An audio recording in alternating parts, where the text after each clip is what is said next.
With just hours until the polls open, Taiwan's 3 presidential candidates staged their final campaign rallies. A stone's throw from China, one Taiwanese island prepares to vote in a contentious race. Thousands of overseas Taiwanese make the long journey back home to cast their vote. Plus, cattle plows make a comeback in a rural farming community.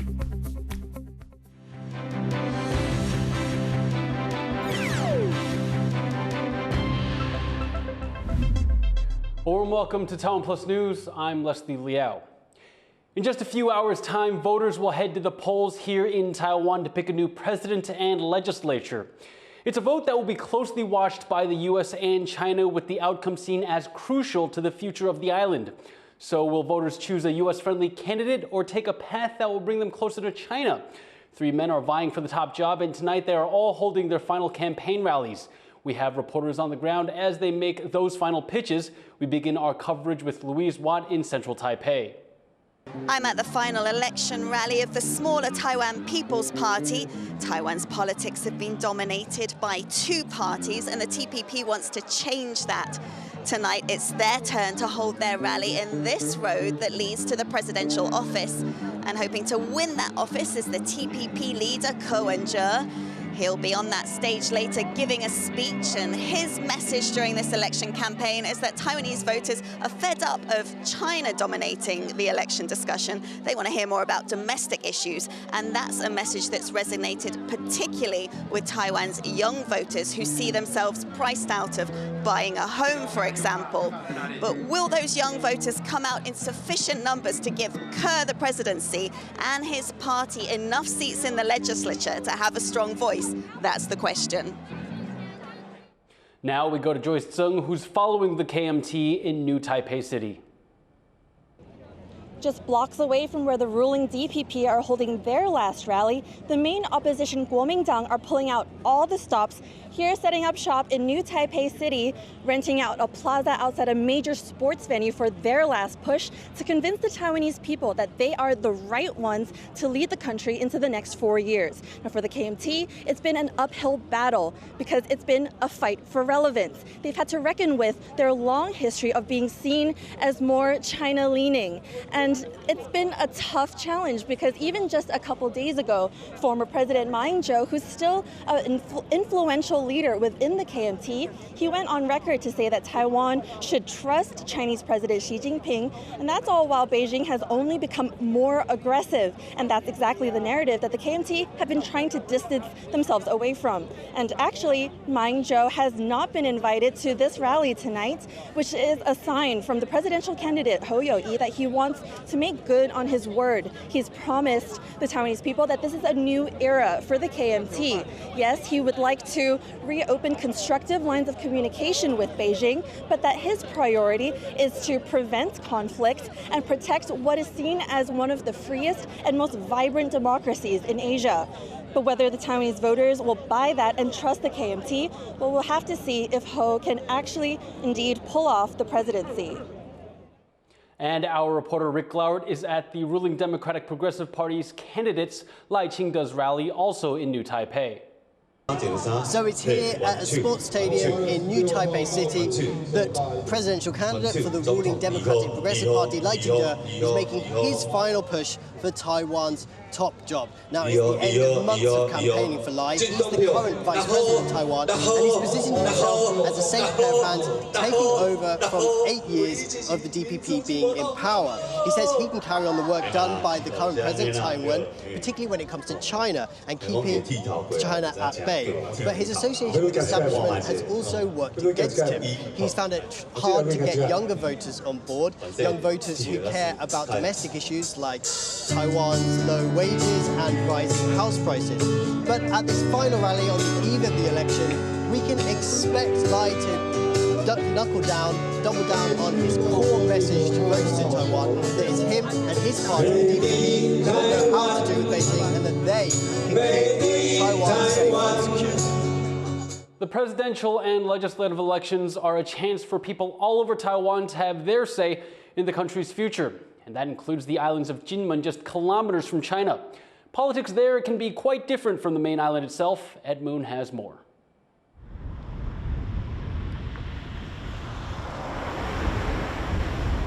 The islands of Kinmen, Taiwan's closest point to China, with the Chinese city of Xiamen visible just across the water.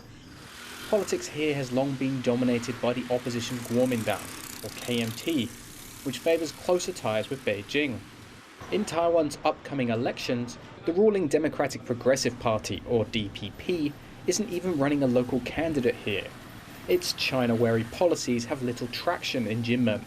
But the KMT is being challenged by a different source, the rising Taiwan People's Party. 这次整个包含了台湾本岛，其实选举的气氛都有点不太一样。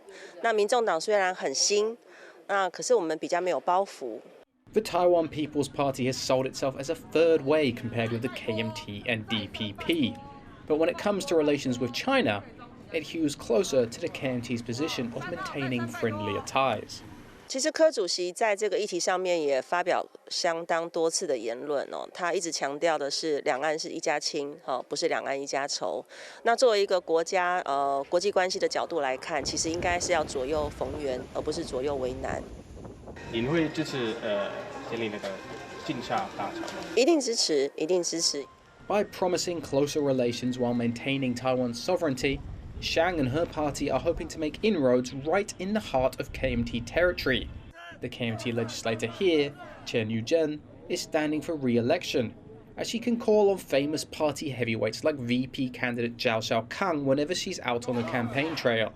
It's a challenge the Taiwan People's Party is meeting head-on. With just a few days to go until voting, the Taiwan People's Party faces an uphill struggle to overcome the KMT party machine here in Kinmen.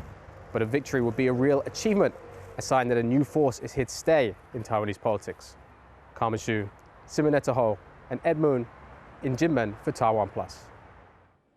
Over 2 million Taiwanese live overseas, and thousands of them make the long journey back home to vote each election. Our reporter Tiffany Wong caught up with some of these people to learn about what keeps them coming back. Coming home with a purpose. Carolina Day has arrived in Taiwan on this early morning flight to vote in the country's pivotal elections. It's my responsibility as a Taiwanese citizen, and I am really keen to shape the future direction of Taiwan for my children and for the future of Taiwan. Day has spent most of her life outside of Taiwan. Born to Taiwanese parents in Brazil and raised in Australia, she didn't gain full citizenship until her 30s. Now she's part of a group of a few thousand overseas Taiwanese who return to the country to vote each election cycle. That's because Taiwan requires voters to return to the district their household is registered in to submit ballots by hand. Emily Tu has also returned to Taiwan to vote. She's lived outside the country for half her life, having moved to Vancouver when she was in middle school. But her roots are here, and that's why she comes back every 2 years to vote in both presidential and midterm elections. So my core belief is that I'm a Taiwanese person, and that's something that I value and have sort of anchored my personal identity around. This group of voters are members of the Kuomintang, Taiwan's main opposition party that espouses friendlier relations with neighboring China. Many of the group have lived in the U.S. for decades and returned to Taiwan in response to their party's call to support their presidential candidate. They say that living abroad lets them see the big picture when it comes to cross-strait relations. We come from the United States. We know how the United States government think about the situation or the relationship Taiwan needs to be maintained between China and United States. While overseas voters single out Taiwan's external relations, local voters have more domestic concerns, like the cost of living and low wages. What's fascinating about the Taiwanese election right now is how all the parties are studiously avoiding the question of China, the question of geopolitics, because they know that voters are fatigued by it. So the difference between, I think, the diaspora and the local voters is the diaspora still sees this as about China. So in a way, the diaspora vote probably still is about this political struggle over Taiwan's sovereignty. Regardless of where they grew up or where they live now, these overseas voters say Taiwan's future is tied to theirs, and the flight back is a small cost in exchange for the priceless chance to vote. Eason Pan, Joseph Wu, Lian Lian, Chris Ma, and Tiffany Wong for TaiwanPlus. As part of our election coverage here on TaiwanPlus, we're taking a closer look at each of the three presidential candidates. Just who are they and what do they stand for? We're airing our profiles according to each candidate's ballot number. That's the order they will appear on voting papers. And last on our list is candidate number 3, Hou Yu-ih of the Kuomintang. Presidential hopeful Hou Yu-ih has warned that if Taiwan's ruling party stays in office, there will be a war. 把两岸搞得兵凶战危，不得不才延长兵役1年嘛。我当选总统，就努力确定两岸稳定和平。This five-star mayor says he's ready to turn things around as the opposition Kuomintang's presidential candidate. Who is this former police chief turned politician? How did he become the most popular mayor in the country? And will he be Taiwan's next president? This is Hou Yu-ih explained. Hou Yu-ih is not one to back down from a challenge. He began his career in law enforcement, and under President Chen Shui-bian of the Democratic Progressive Party, he became the country's top police officer, head of the National Police Agency. Reports suggest Chen's party tried to recruit Hou as a member, but ultimately he joined the Kuomintang, or KMT, shortly after deciding to try his hand at politics, as deputy to new Taipei City Mayor Eric Zhu. When Mayor Zhu was drafted to run for president in the 2016 race, his right-hand man, Hou Yu-ih, stepped in and got his first taste of running a city. 8 years later, and Hou is serving his second elected term as the mayor of New Taipei, the most populated city in Taiwan. This year, he won Taiwan's 5-star mayor award for the 4th year in a row. Hou Yu-ih was formerly the nation's top cop until he was recruited by the Kuomintang to serve as deputy mayor and then later as mayor of New Taipei. He has been largely running on projecting an image of competence and his cross-strait hopes for peace. He comes across as a fairly serious man. He's not a fiery speaker or anything of that sort. He's not exactly an exciting campaigner, but he's solid. So it was no surprise when this May, Hou was tapped for the KMT presidential nomination without fighting a primary. 只有千金万担必须承担，中华民国永远的守护者，国民党2024总统提名候选人侯友宜。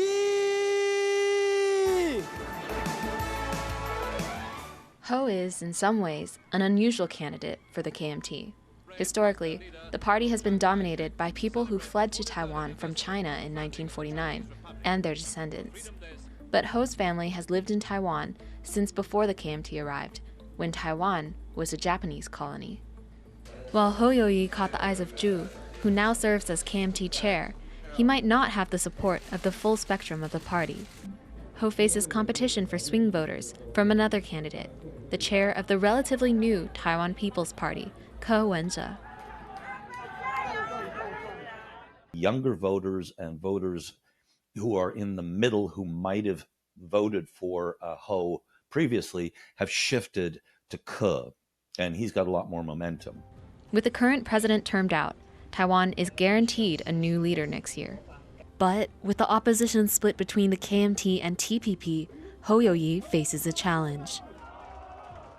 You can find the profiles of Taiwan People's Party and Democratic Progressive Party's presidential candidates on our website at TaiwanPlus.com, along with more in-depth analysis of all three parties. We're about to take a short break, but coming up...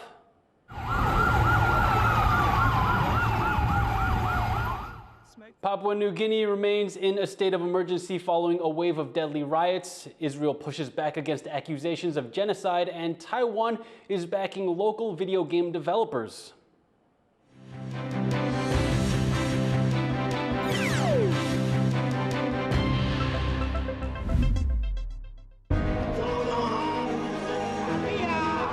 湾的民主自由。两岸双方都有责任。Taiwan votes for a future after President Tsai. A new leader to manage ties with Washington and Beijing. And find balance in a volatile region. In an election that could reshape our world. TaiwanPlus, your guide in uncertain times. Brought the two parties bringing you analysis from Taiwan and abroad. Immediate reactions as the results roll in. And a deep dive into Taiwan's future. Join us on election night for our live specials. Taiwan Talks, Taiwan Votes, and Taiwan Connects. Only on TaiwanPlus. For more stories here in Timor-Leste and around the world, visit TaiwanPlus.com. Start your weekend with a cup of coffee and a moment to reflect on what happened this week. Hello and welcome. We've got you covered, from defense and politics to high-tech and the arts. Not just to Taiwan, the whole world is watching. You make the coffee, we make the news. Here's what happened on TaiwanPlus.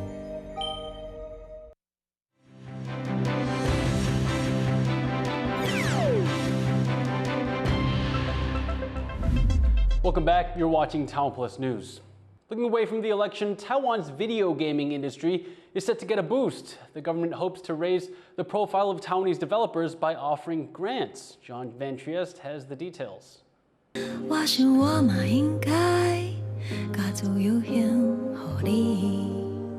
Video games made in Taiwan. A growing industry of gaming companies is making products with a special local flavor. But many find breaking onto the world stage tough. Take this game, based around the true story of a World War II air raid on Taipei.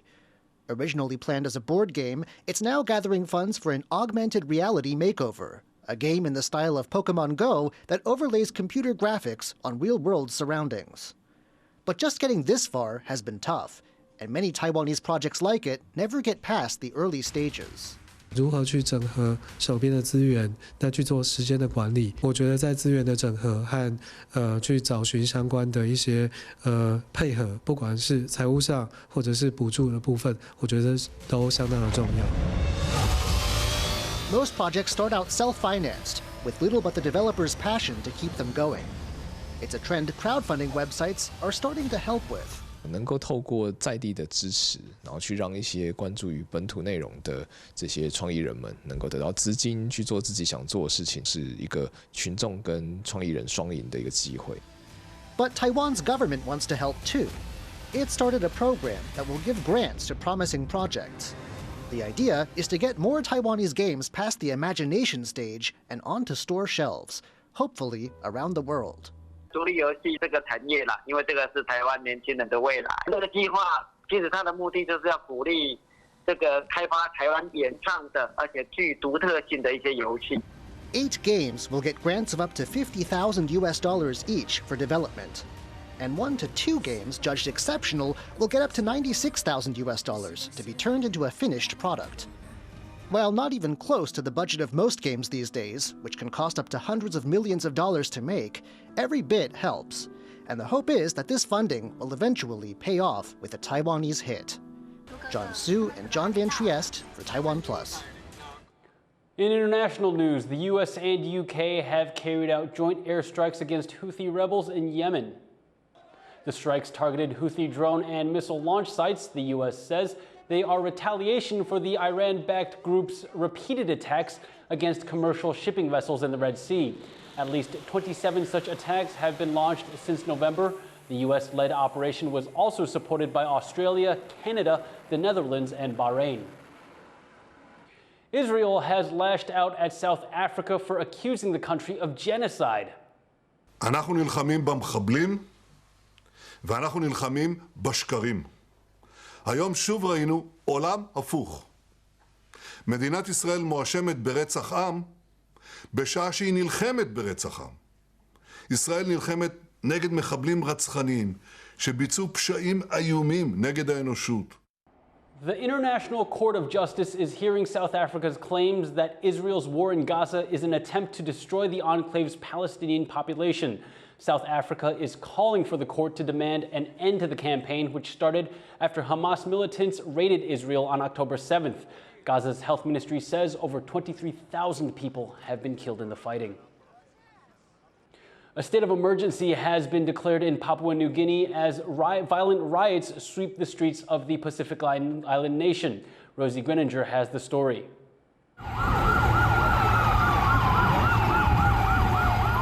Smoke rises from Papua New Guinea's capital, Port Moresby, as chaos breaks out on the street.